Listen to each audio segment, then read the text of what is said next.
Assalamualaikum warahmatullahi wabarakatuh.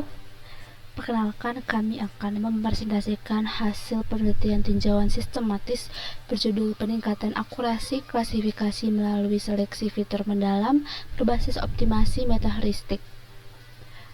Penelitian ini disusun oleh Eka Janurputri, saya sendiri, lalu Yohwi Vaningsi, dan Elsa Febianti dari Program Studi Teknik Informatika STMIK IKMI Cirebon.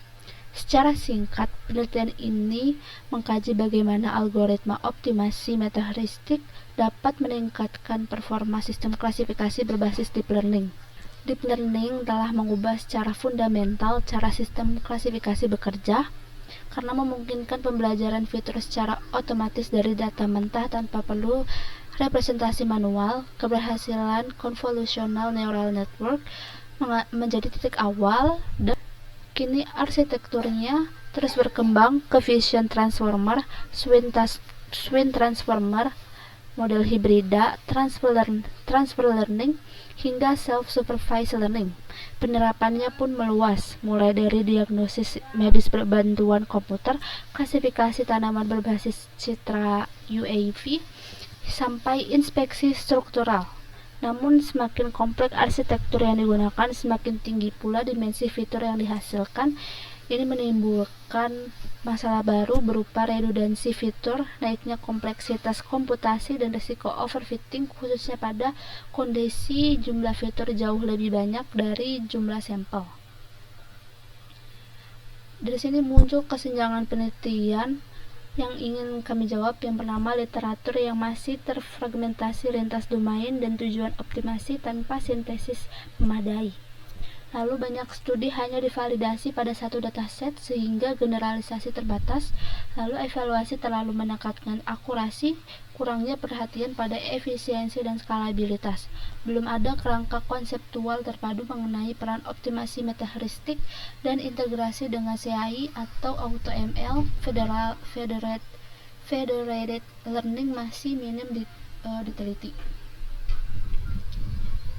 Solusinya, optimasi metaheuristik seperti WOA, GBWO, GBBO, BGGO, dan BHHO mampu melakukan pencarian global pada landscape optimasi yang kompleks, berbeda dari metode berbasis gradient konvensional.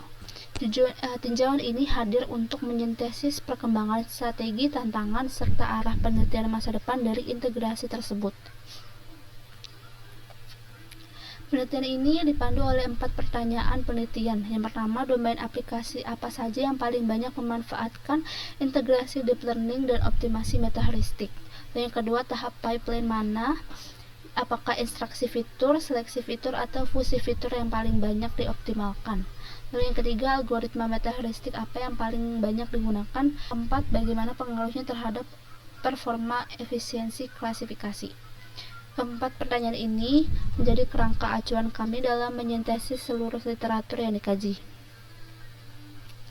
Untuk menjawab pertanyaan tersebut, kami menggunakan pendekatan sistematik literatur review dengan mengadopsi pedoman Prisma 2020 sebagai kerangka utama melalui 4 tahapan. Yang pertama, identification, screening, eligibility, dan inclusion. Selain Prisma, kami juga merujuk pada pedoman Kitchenham untuk menyusun strategi pencarian, ekstraksi data, dan evaluasi kualitas studi, karena pedoman ini umum digunakan di bidang artificial intelligence dan software engineering. Pencarian literatur dilakukan pada basis data Scopus menggunakan Boolean search string yang menggabungkan istilah-istilah kunci seperti metaheuristik, feature fusion, dan CNN, deep learning, dan classification. Sebelum proses penyaringan dilakukan, kami menetapkan kriteria inklusi dan eksklusi secara eksplisit agar seleksi berlangsung objektif dan dapat direproduksi.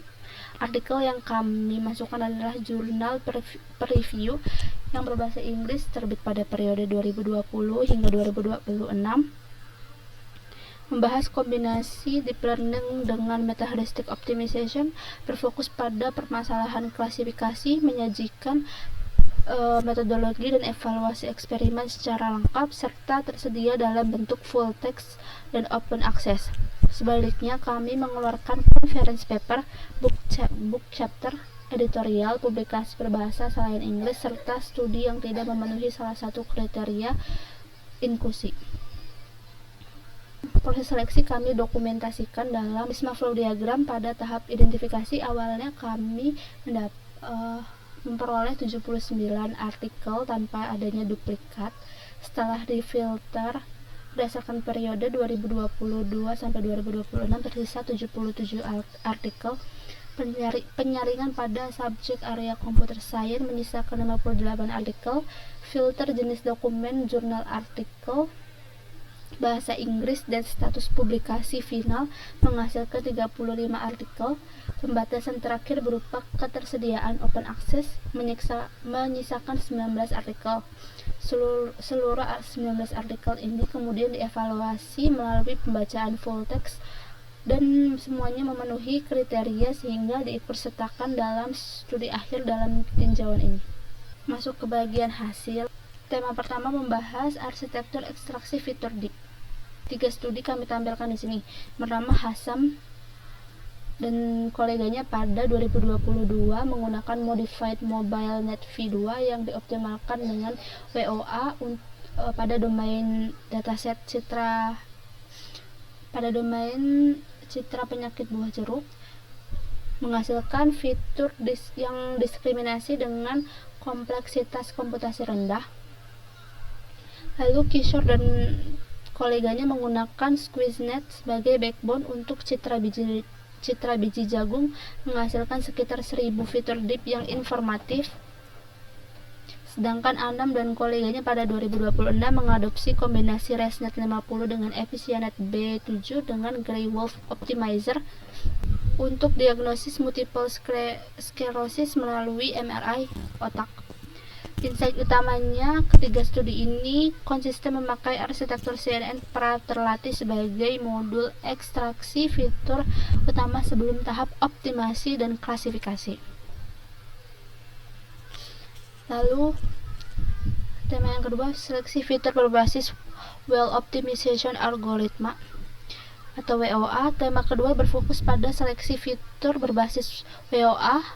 Al-Shawabki dan kolega menerapkan WOA sebagai citra histopatologi kanker payudara dan berhasil menurunkan redundansi fitur sekaligus meningkatkan akurasi. Majid dan kolega mengusulkan improve WOA untuk klasifikasi kanker kulit yang memperkuat kemampuan pencarian global. Diab dan kolega menerapkan binary Gray-Lucas optimization untuk diagnosis Alzheimer melalui MRI otak yang secara efisien menyeimbangkan eksplorasi dan eksploitasi.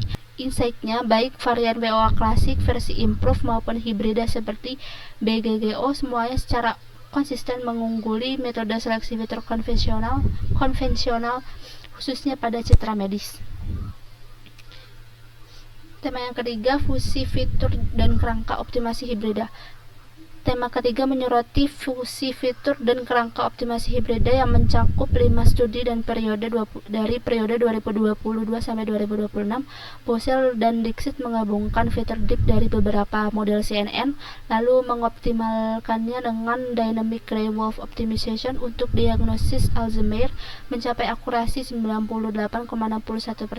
Ali dan kolega mengintegrasi fusi fitur multimodel dengan WOA. Zahur dan kolega mengusulkan entropi kontrol WOA yang memadukan fusi fitur berbasis entropi. Ateya dan kolega menggabungkan PCA, ekstraksi fitur deep dan binary Harris-Hawk optimization.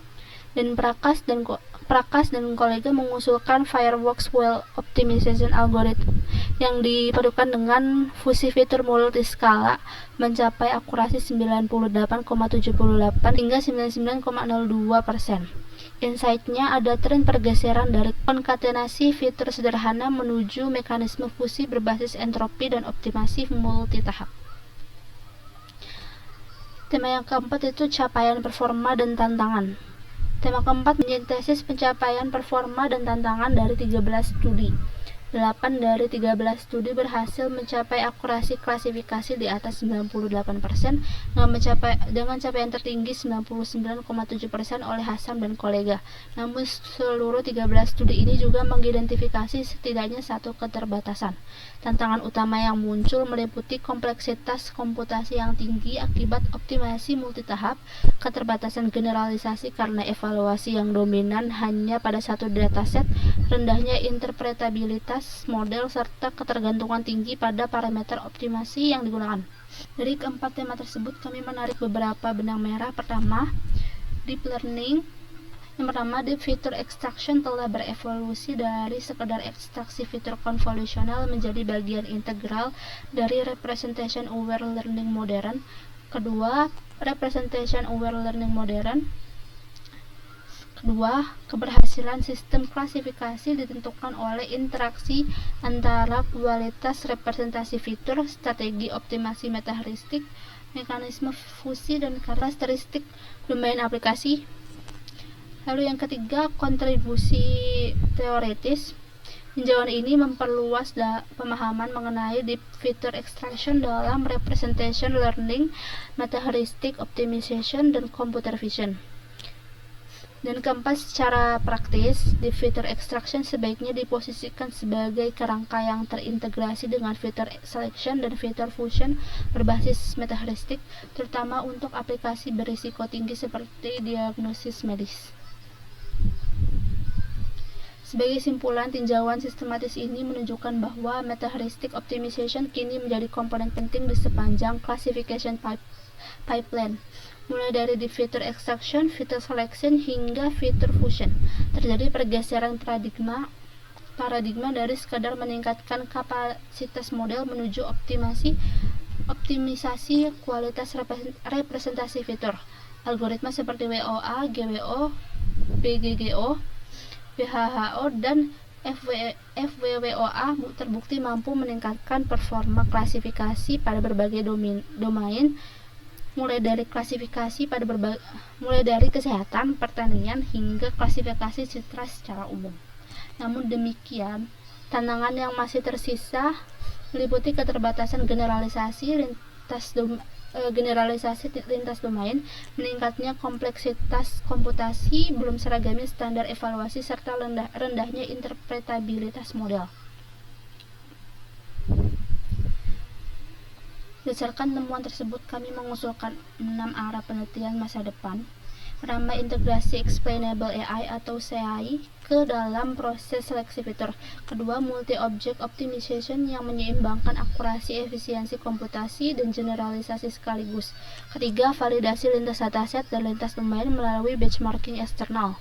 Yang keempat, pemanfaatan foundation models dan federated learning. Kelima, automated optimizer selection, yaitu pemilihan algoritma optimasi secara otomatis sesuai karakteristik data.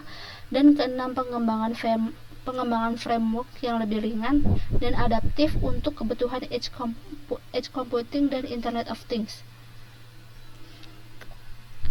Demikian presentasi kami mengenai tinjauan sistematis deep learning dan optimasi metaheuristik untuk peningkatan akurasi sistem klasifikasi. Terima kasih atas perhatiannya.